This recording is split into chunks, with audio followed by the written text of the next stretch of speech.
Jason thought it might be a good idea for, as a bunch of snow goes in his car, for me to start his car so it can actually run and breathe a little bit. I'm gonna not put all the snow in the universe inside of his car as the door shuts on me. Jason, Jason, when are you gonna fix that? Insert the key into the hole. And you turn it. No, maybe. What in tarnation? Does he have the freaking... Oh, now it is. Hold on, stand by. All right, I finally got the key in the hole. Now it's time for the moment of truth. Will it start? It's a very cold start on a 1998 Ford Mustang Coupe. It started.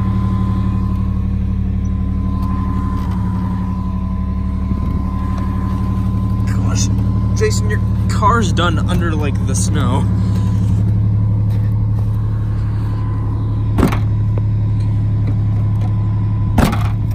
Jason, your door doesn't shut right. There. Oh, yes. And now that we're up to normal operating temperature,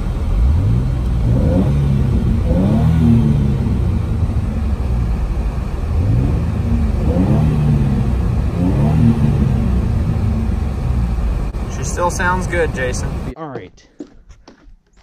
This is Saturday, the day this video is supposed to be uploaded.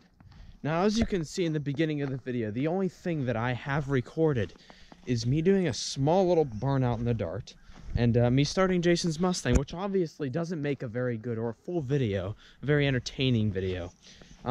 So I was going to try to find content today for you guys, but it turns out the content has found me. Let me explain. So I was coming home from taking Blossom to work, and because we have this lovely weather, this lovely mother nature that gets really cold, like it's 20 degrees right now, and then it gets up to 60, and then it goes back down to 20. The road, you know, expands and contracts and everything, which creates potholes. And potholes, as we know, is the enemy to motoring enthusiasts. As you can see here, by a pothole made Medart's tire flat. Yeah. Is flat. Now, I'll show you guys a small clip of me driving home right now. Guys, good news! I've got a flat tire! Yay! Luckily, it's not too low yet, so I can still kind of drive. Very slowly, of course. Don't want to put a whole lot of weight on that, but I'm almost home. I'll make it home. Thank you. But yeah, update, flat tire on the Dart, so Porsche's the last option now. Now, obviously, I wasn't going too fast, because with a flat tire, you really don't want to be driving at all. It's just on the roads that I was on, which were back roads, there isn't anywhere to pull off. So it's either someone's driveway or make it home where you fix your flat tire. So yeah, I had to drive home. This is probably about a 5-minute drive home on a deflating tire. I was about 2 minutes from home before it became flat, where I was like, dut, dut, dut, dut, dut. So obviously I slowed down even more then, because I don't want to damage either this beautiful rear bumper, or this wheel, or this fender well here, or this side skirt. Because that can happen, because whenever you drive on a flat tire, the whole thing can just flop around and come off the wheel. You can damage the wheel, you can smack the rear bumper off, you can damage all of this up around here. And obviously you don't want to do that. So I had to drive home at like 10 miles an hour. And then, as you see on my Snap story, if you have me on Snapchat, if you don't, go ahead and add me on Snapchat. Nürburgring fan. I'll put it in the bottom of the screen here. I got stuck going up my driveway, so I had to back up and get a little run for it. I also stalled because traction control's like, no Slippy, you stally instead. So yeah, now we're back to either driving my dad's Avalanche or my mom's Durango. Now, my mom's Durango is, well, my mom's Durango and her only car, so I can't really drive that. My dad's Avalanche I hate with a burning passion in almost every way, shape, and form. So it's back to the broken 944 that I have to drive with a broken CV joint, because we don't have anything to fix that tire with other than the spare, which is a little donut in the bottom of the thing. As I said, guys, today the content found me. So what we're going to go ahead and do now is, well, admire the snow design of the pop-up headlights. But we're going to go see if the 944 will start. Now, the last time I started it was not too long ago. It was probably about a week ago. But since that week happened, it's gotten ridiculously cold lately. I'm sorry for all the snow in the interior, Porsche, but it's kind of mandatory in these conditions. As you can see, I'm now caved in with snow. I really hope that's not a crack in my windshield. I don't know if you guys can see it. It's like right there. That's worrying. Anyway, let's see if she'll start. Fingers crossed. Seems promising. Yes! She's alive! Now we'll let her run for a little bit because I am going to have to actually drive this. And I also need gas. We're going to let her run for a little bit because I'm going to have to drive this today. Hopefully the CV joint doesn't explode on me, because that would be bad. That would be very, very bad. I was actually planning on putting my 944 in my grandmother's garage and starting to work on it today, but as of right now, that can't really happen unless I want to drive this beauty, which is a 2005 Chevrolet Avalanche. Now, it is pretty well equipped, I'm not gonna lie. It's very, very good in the snow, but me liking a hardcore, stripped out, high horsepower, lightweight track car experience the most, a truck with off-road suspension from 2005 doesn't really, I don't like it. The throttle is very, very just, the steering is super light, and the suspension is super bouncy. It's super just cushy and soft and fluffy. It feels like you're driving on a cloud. Only not in a Rolls Royce where I didn't say anything, woman. Calm down. Anyway, it's not in a good way that it feels like a cloud. Not like a Rolls Royce cloud where you just driving along and you don't feel anything. No, this thing goes wee. It's like a boat. It's like a land yacht. It's like a Cadillac. It's like an old 80s Cadillac that's just, yeah, that's what it feels like. It also has navigation and heated seats. Also, just a small side note. This is kind of out of nowhere, but it's a little lesson. Always, no matter what, just be nice to people. There's no reason why you shouldn't be nice to people at all. Like, if everyone was nice to everybody, no one would have any issues. Do you see where I'm getting at here? Just love one another. There's no point in just arguing and hating and being like, oh, you're an awful person because da da da da da, because honestly, no one is actually an awful person. Let me clarify. Every single human being alive, or has ever been alive, has had a chance to be someone good. Even mass murderers, even robbers, everyone has had a chance to be good. Therefore, no one is bad. It's just the things that they do that are bad. Now, obviously, when you do bad things, you will get punished. That's why you shouldn't do bad things. That's why you should always be nice to people. There's no reason for that. None. Take that into consideration in your daily lives. Just try to be nice to people. Try to be just happy and friendly and just relax and enjoy life. Don't be like, oh, you did this, you're awful, da da da da da. If you don't like what someone has done, talk to them about it. Ask them why they did it. Try to understand where they're coming from first, because you already know where you're coming from. And then after you understand where they're coming from, then you can explain to them where you are coming from in a calm, collected, cool manner. And then, honestly, you guys are probably working out.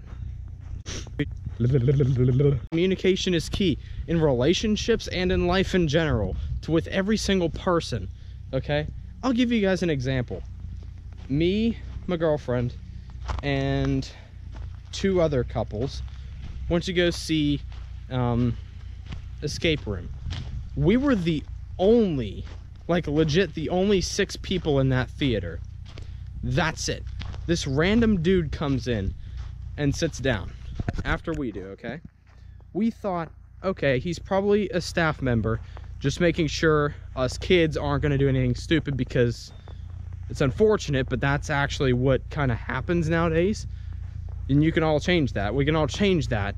We can all be respectful and normal human beings instead of being like little knobs that just destroy everything.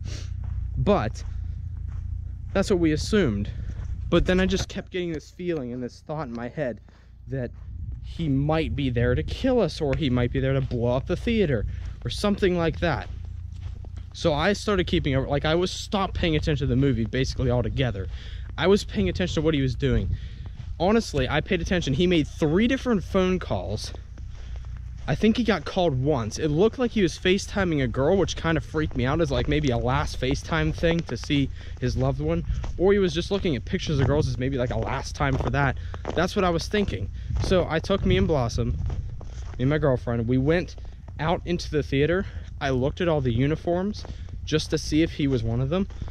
And I didn't think he was.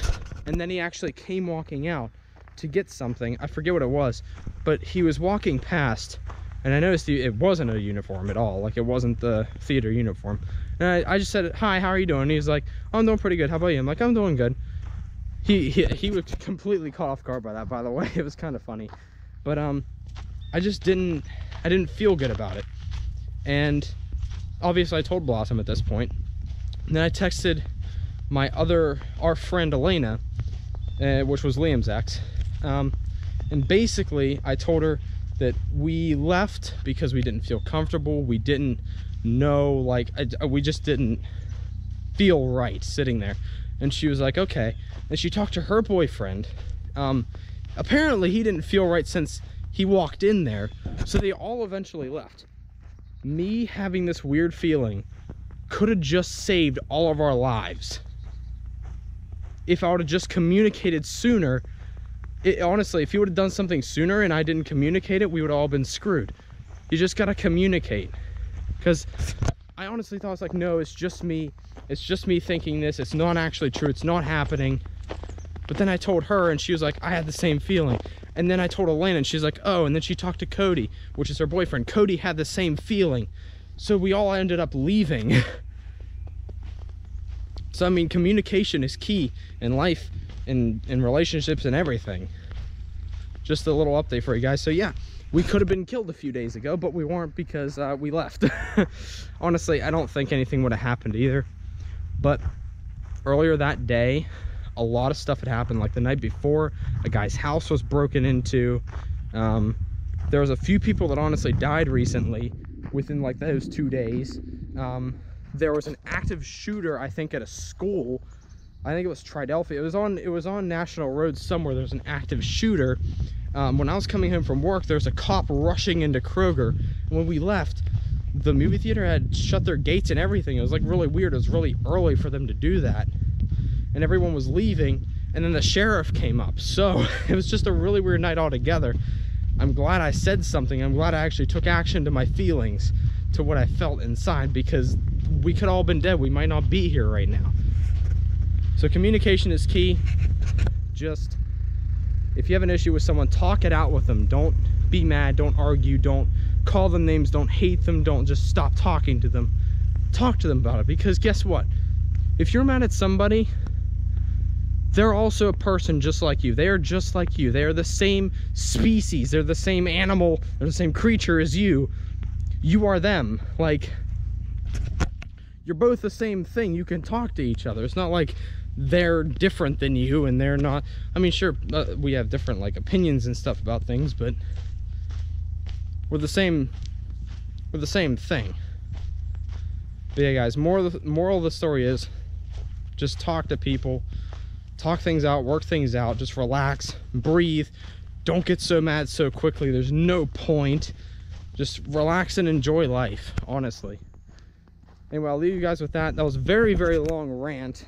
I'm in like 8 minutes now. I'll probably cut a lot of that up because this would have basically been the whole video now. So I'll catch up with you guys when I go for a drive-through. I'll go be with the 944. It lives. We're driving. All the gears still work. Everything still works fine. It's actually not even making a clicking noise right now, knock on wood. I really hope I can drive this thing without doing that again. I really hope it doesn't break on me.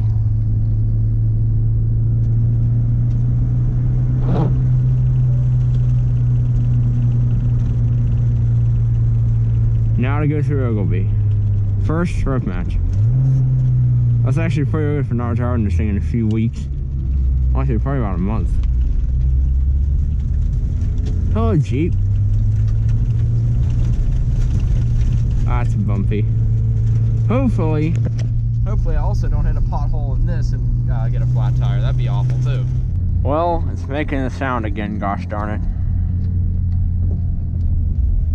Headlights.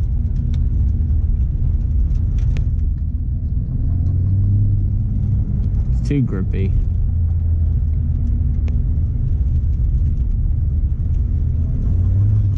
Never mind. Well, it's still kind of too grippy. I just didn't want it to slide out too much, and it's just gonna go super slow. You're like, oh, my truck can't handle this now.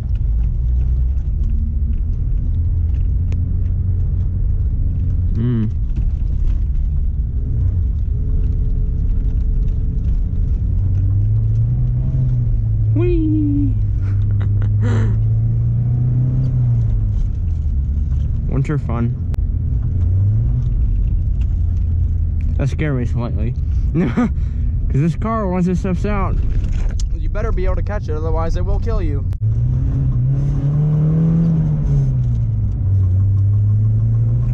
flooring it.